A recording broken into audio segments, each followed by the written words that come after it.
I always thought my family was rich. My name is Ethan. Growing up, we lived in these massive houses with winding staircases and marble counters that felt cold even in summer. My mom would glide around barefoot, saying, "Feel how cool this marble stays, even in summer," like it was some badge of honor. My dad, he was like a shadow in a suit, always in motion, always on his phone, barking orders or whispering deals in quiet corners. He drove sleek black cars with leather seats that smelled like money and power.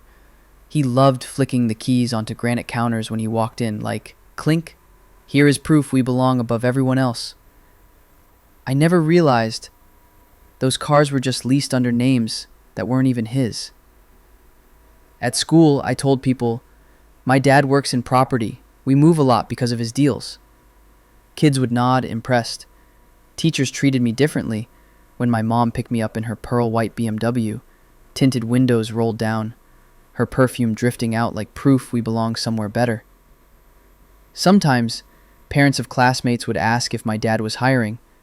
I'd shrug and say, "He's very selective."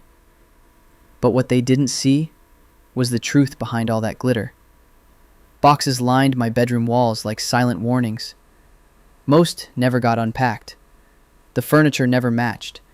Some pieces looked expensive, others were chipped or missing handles, as if nothing was ever really ours. I tried to make friends, and sometimes it worked, for a while. I'd get invited to a birthday party or asked to hang out after school, but deep down I knew, in a few weeks or months, I'd be gone again. So I stopped trying so hard. I'd sit alone at lunch, picking at cafeteria food, thinking, why does it feel like nothing in our life is real? By the time I was 18, little things stopped making sense. Like how my dad never stayed on the phone if I walked into the room, or how my mom ripped up credit card bills before throwing them out. Sometimes, at dinner, they'd go silent mid-conversation if I asked about our next move. One evening, I came home from school early. My dad didn't hear me come in.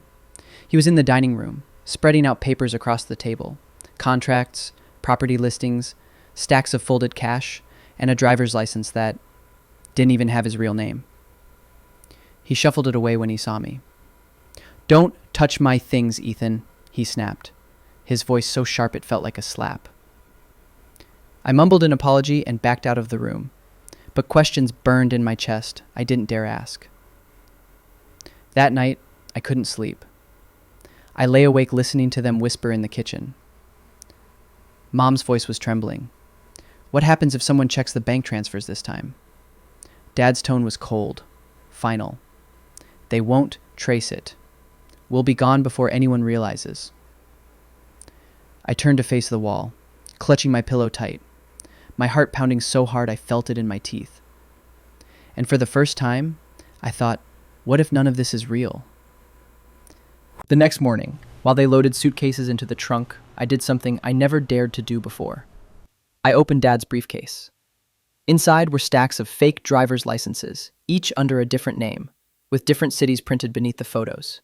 Prepaid flip phones lined up like soldiers. Then I noticed Dad's phone, screen still glowing from where he left it unlocked on top of the briefcase. There were texts to Mom. Deposit came through. Final payment collected. Pack everything tonight. Leave by dawn before they realize. But what really broke me was realizing what it all meant. Those massive houses with granite counters and chandeliers I thought were ours, they were just properties he used for showings, fooling owners into thinking he was staging them for potential buyers, when really, he was collecting illegal deposits from families desperate to buy their first home. Those sleek black cars my dad loved tossing keys to with his arrogant little smirk, they weren't ours. They were all leased under fake IDs, never in his real name, and always returned or abandoned once payments caught up. Everything I thought made us special was just part of their con. A beautiful costume sewn together with lies, debt, and other people's ruined dreams. I closed the briefcase and just stood there in the silent hallway. My legs felt numb. Part of me wanted to scream, to smash something, to run away and never look back. But another part felt empty, like I'd known all along. As they called my name from downstairs, I wiped my tears, took a deep breath, and walked down to help them pack, knowing my life was about to change forever. That night, we stopped at a motel off some forgotten highway. I sat on the edge of the sagging bed, staring at the faded carpet, my chest tight with betrayal. Mom was unpacking her makeup bag in the bathroom, humming softly. Dad sat by the window, staring out at the flickering neon vacancy sign, silent, smoking one of his menthol cigarettes. I gripped his phone tight in my hand. My voice shook as I spoke. "I saw your messages." Mom's humming stopped instantly. She stepped out, mascara wand frozen in midair. Dad didn't turn to look at me. He just took a slow drag and said, "Put the phone down, Ethan." I didn't. My hands trembled as tears blurred my vision. "Is any of this real?" I whispered. "The houses, the cars, you?" Mom's eyes welled with tears. She knelt in front of me, grabbing my shaking hands. "We did this for you," she sobbed. "We wanted you to have everything. We didn't want you to grow up like us, feeling small." But her words felt hollow, echoing in a place inside me that already felt dead. I looked at Dad. He finally turned to me, his eyes cold and empty, as if none of this was worth discussing. He took another drag of his cigarette, exhaled slowly, and said, "Pack your bags. We leave before sunrise." As they packed in silence, I walked outside into the cold night air, phone in hand, my thumbs shaking as I dialed 911. "What's your emergency?" I swallowed hard.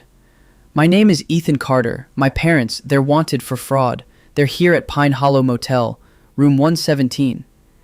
I waited by the ice machine, listening to the hum of old vents as red and blue lights flickered against cracked walls. That night, they were taken away in handcuffs. And for the first time in my life, I felt free. A year later, I was working late at that same motel. Cleaning rooms, changing sheets, scrubbing sinks that never quite came clean. I was wiping down the cracked front desk when the evening news played on the tiny lobby TV. Their faces flashed on the screen. Mugshots against gray cinder block walls.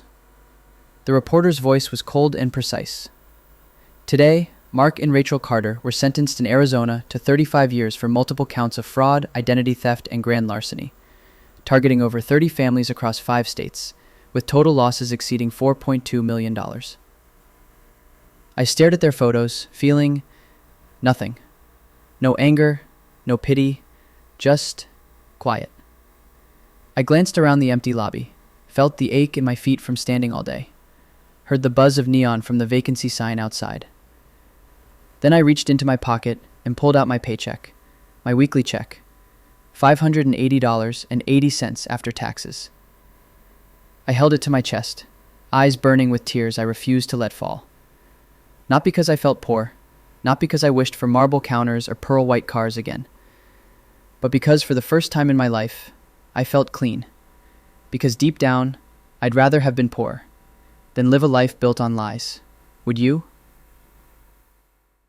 What would you have done in Ethan's situation?